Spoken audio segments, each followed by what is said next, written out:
سالمندان عزیز، تا حالا از خودتون پرسیدین چرا خیلی ها بعد از 65 سالگی فکر میکنن دیگه زندگی داره تموم میشه؟ چرا اغلب مردم خیال میکنن رسیدن به این سن یعنی آخر خط، در حالی که واقعیت این نیست.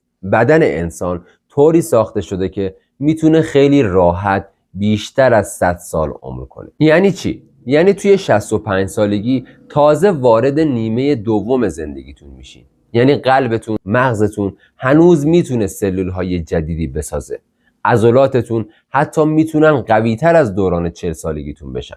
پس مشکل از بدن شما نیست، مشکل از عادتهایی که به بدن پیام میدن دیگه تلاش نکن، دیگه فعالیت نکن، دیگه دیر شده، تو سنت رفته بالا. اما داستان یه چیز دیگه است. دانشمندان دانشگاه هاروارد بیش از 44,000 فرد بالای 60 سال رو طی 20 سال بررسی کردن و به نتیجه حیرت انگیز رسیدن.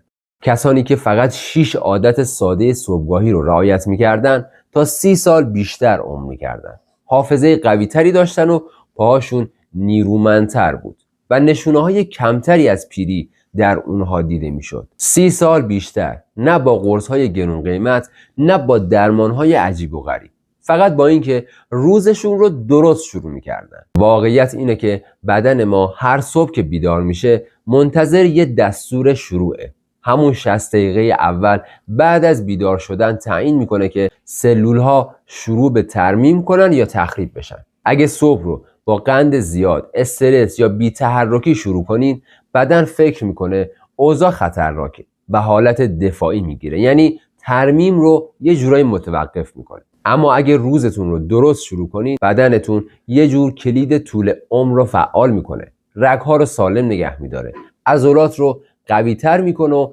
انرژیتون رو تا آخر روز بالا نگه میداره. تو این ویدیو میخوام 6 تا از عادتهای صبحگاهی که ثابت شده میتونن بعد از 65 سالگی عمر شما رو بیشتر و بدنتون رو سالها جوان‌تر نگه دارن معرفی کنیم. لطفاً صبور باشین و تا آخرش همراه باشین، چون عادت شماره 5 یه فرایند توی بدن رو فعال میکنه که دانشمندا بهش میگن چشمه جوانی. منابع و تحقیقات هم توی بخش توضیحات گذاشتیم. قبل از شروع حتما سنتون و شهری که زندگی میکنین رو برامون بنویسید. عادت شماره 1: بعد از بیدار شدن حدود نیم لیتر آب با دمای معمولی بنوشید. نوشیدن حدود 500 میلی لیتر آب بلافاصله بعد از بیدار شدن قبل از هر چیز دیگه میتونه به طور متوسط تا 7 سال عمرتون رو بیشتر کنه. طبق یه تحقیق 25 ساله روی 11,000 نفر از مؤسسه ملی سالمندی، وقتی خواب هستیم از طریق نفس کشیدن و عرق کردن نزدیک 1 کیلو آب از دست میدیم. برای همین وقتی صبح بیدار میشیم خونمون غلیظ‌تر از حالت عادیه، تقریبا مثل شیره افرا. این یعنی قلب مجبور میشه حدود 23% بیشتر زور بزنه تا خون رو توی بدن بچرخونه. چرا؟ چون آب خیلی سریع غلظت خون رو پایین میاره و فشار رو از روی قلب کم میکنه. اما خیلی از سالمندان صبحها مستقیم سراغ قهوه میرن، در حالی که وقتی بدن کم آبه قهوه مثل اسید روی اسفنج خشک عمل میکنه. کافئین آب بدن رو بیشتر میگیره و با بالا بردن کورتیزول بدن رو توی حالت استرس نگه میداره. حتی دمای آب هم مهمه. آب با دمای معمولی تا 40% سریعتر از آب خیلی سرد جذب بدن میشه، چون بدن لازم نیست انرژی بذاره تا آب رو گرم کنه. همچنین دانشمندان فهمیدن کم آبی صبحگاهی باعث جمع شدن بافت مغز میشه. همین موضوع میتونه باعث ضعف حافظه و کاهش توانایی ذهنی بشه، مشکلاتی که خیلی ها اشتباهی تقصیر پیری میندازن. کلیه ها روزانه حدود 200 لیتر خون رو تصفیه میکنن و وقتی بدن هیدراته باشه خیلی بهتر کار میکنن و سموم رو سریعتر دفع میکنن، سمومی که اگر بمونن کم کم به بدن آسیب میزنن.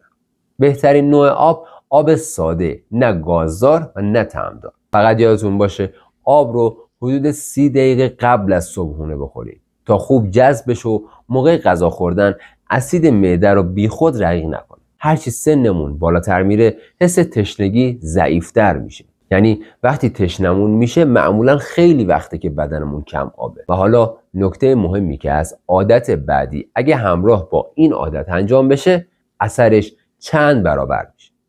عادت شماره 2: 10 دقیقه نور مستقیم صبح به چشم ها. باز کردن پرده ها و گرفتن نور مستقیم صبح روی صورت در کمتر از 10 دقیقه پس از بیدار شدن میتونه سن بیولوژیک شما رو تا 5 سال جوان‌تر کنه. چشم های ما سلول های خاصی دارن که برای دیدن نیستن، بلکه به مغز پیام میفرستن تا ساعت بیولوژیکی بدن رو تنظیم کنن. وقتی نور صبح به این سلول ها میرسه، ملاتونین 50% کم میشه و از طرفی کورتیزول هم 35% بیشتر میشه. دقیقاً همون چیزی که بدن برای بیدار شدن و شروع تعمیر سلولی نیاز داره. افرادی که این کار رو انجام میدن حدود 40% خواب بهتر و همچنین افسردگی کمتری داشتن و مهمتر از همه تلومرهای بلندتری هم داشتن، بخشی از دی ان ای که تعیین کننده سن واقعی بدنه. اختلال در این نور باعث جابجایی ساعت بدن میشه و به همین دلیل بسیاری از سالمندان شبها تا 2 صبح بیدارن و ظهرها خوابالود. چرخه‌ای که خطر زوال عقل رو 58% افزایش میده. حتی نور صبح در روزهای ابری هم 10 برابر قوی‌تر از نور داخل خونه است. با بالا رفتن سن حساسیت این چشم به نور کمتر میشه، یعنی باید بیشتر در معرض نور قرار بگیریم. نور صبح همچنین سروتونین رو هم فعال میکنه. به همین دلیله که سالمندانی که پنجره‌های شرقی دارن 67% افسردگی کمتری دارن، چون نور اول صبح رو کامل دریافت میکنن. اما بریم به عادت شماره 3: 30 گرم پروتئین طی 90 دقیقه بعد از بیداری. خوردن 30 گرم پروتئین در 90 دقیقه اول بعد از بیداری میتونه از کاهش عضلات جلوگیری کنه، چیزی که بیشتر از بیماری قلبی باعث مرگ سالمندان میشه. تحقیقات نشون میده بعد از 60 سالگی هر سال 3% از عضله از بین میره. وقتی عضله به حد خطر برسه، خطر زمین خوردن 4 برابر میشه، یعنی 30% احتمال مرگ در سال آینده. حالا سالمندانی که پروتئین رو صبحها مصرف میکنن حدود 70% عضله بیشتری رو حفظ میکنن. پروتئین کامل مثل تخم مرغ، ماست یونانی یا گوشت 50% بهتر از پروتئین های گیاهی عمل میکنه. حداقل میزان مصرف پروتئین 30 گرمه که این پاسخ عضله سازی رو فعال میکنه. همچنین گوارش صبحها قوی‌تر کار میکنه و جذب رو بیشتر میکنه. حالا اگر اینا رو انجام بدین و عادت بعدی رو که میگم تمرین نکنید، عملا کار مفیدی نکرد. عادت شماره 4: روزی 60 ثانیه تمرین تعادل روی یک پا. فقط 60 ثانیه تمرین تعادل قبل از صبحانه میتونه خطر زمین خوردن‌های مرگبار رو تا 86% کاهش بده و حتی جمع شدگی و کوچک شدن مغز رو معکوس کنه. ایستادن روی یک پا به مدت فقط 30 ثانیه در هر صبح مغز رو مجبور میکنه مسیرهای عصبی رو فعال کنه که معمولاً بعد از 50 سالگی ضعیف میشن. این کار در واقع اتصال بین مغز و عضلات رو دوباره میسازه، همون اتصالاتی که جلوی زمین خوردنهای خطرناک رو میگیرن. اتفاقی که هر سال 3 میلیون سالمند رو راهی اورژانس میکنه. پزشکان میگن افرادی که هر روز تمرین تعادل انجام میدادن ماده خاکستری جدیدی داخل هایپوکامپ و مخشه رشد دادن. دقیقاً همون بخش‌هایی از مغز که با افزایش سن کوچیک میشن و باعث مشکلات تعادلی و ضعف حافظه میشن.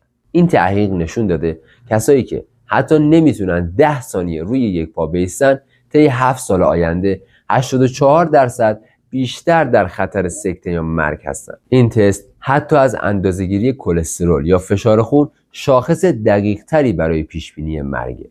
تمرین تعادل صبحگاهی 300% مؤثرتر از زمانهای دیگه است، چون سیستم تعادلی گوش داخلی موقع خواب ریست میشه و صبح بیشترین آمادگی رو برای یادگیری داره. برای شروع کنار دیوار یک صندلی بایستید، یک پاتون رو فقط کمی از زمین بلند کنید، 10 ثانیه نگه دارید و پا رو عوض کنید. بعد کم کم زمان رو بیشتر کنید، چون مغز شما هر روز 100,000 اصلاح تعادلی انجام میده. ولی اگر تمرین نکنه، کم کم یادش میره چطور تعادل شما رو حفظ کنه. اگر هنگام ایستادن روی یک پا سرتون رو هم کمی بچرخونید، فوایدش چند برابر میشه. اما با اینکه این تمرین تعادل خیلی مهمه، عادت شماره 5 از همه مهمتره که بهش میگن چشمه جوان. 10 مرتبه تنفس عمیق 874 10 بار تنفس با روش 874 بعد از بیدار شدن میتونه 15 سال به عمرتون رو اضافه کنه. با معکوس کردن روند پیری سلولی در دی ان ای، این نوع تنفس یعنی 4 ثانیه دم، 7 ثانیه نگه داشتن و 8 ثانیه بازدم که باعث فعال شدن عصب واگ و انتقال بدن از حالت استرس به حالت ترمیم میشه. این عمل شدت فعالیت آنزیم ترمیم کننده تلومرها رو 43% افزایش میده. تلومرها همون کلاهک‌های محافظ انتهای کروموزوم هستن که سرعت پیری رو تعیین میکنن. نکته نگران کننده ای که از بیشتر افراد بالای 65 سال فقط با 1/3 بالای ریه‌شون تنفس میکنن. این یعنی 70% کمتر از نیازشون اکسیژن میگیرن و همین باعث پیری سریعتر تمام سلولهای بدن میشه.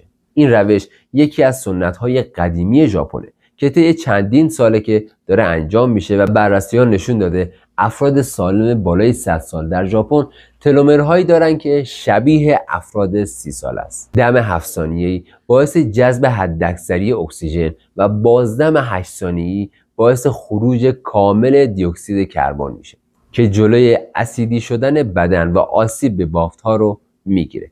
انجام این تمرین بلافاصله بعد از بیداری قبل از افزایش هورمون‌های استرس بدنتون رو برای یک روز آروم و سالم برنامه‌ریزی میکنه. همچنین این روش تولید نیتریک اکساید رو افزایش میده، مولکولی که رگ‌ها رو باز میکنه و خون رسانی رو بهتر میکنه تا مواد زائد از بافت‌ها پاک و تصفیه بشه. و اما عادت شماره 6، خودتون بگید چیکار کنیم جوان‌تر به نظر بیایم؟ چیکار کنیم سرحال‌تر باشیم؟ چیکار کنیم بتونیم سرزنده‌تر زندگیمون رو ادامه بدیم؟ تجربیات شما در کامنت‌های ما جزئی از تحقیقات ما محسوب میشه. همچنین دیگران هم از این تجربه با ارزش شما استفاده میکنن. آینده شما به تصمیم‌های 24 ساعت آینده شما وابسته است.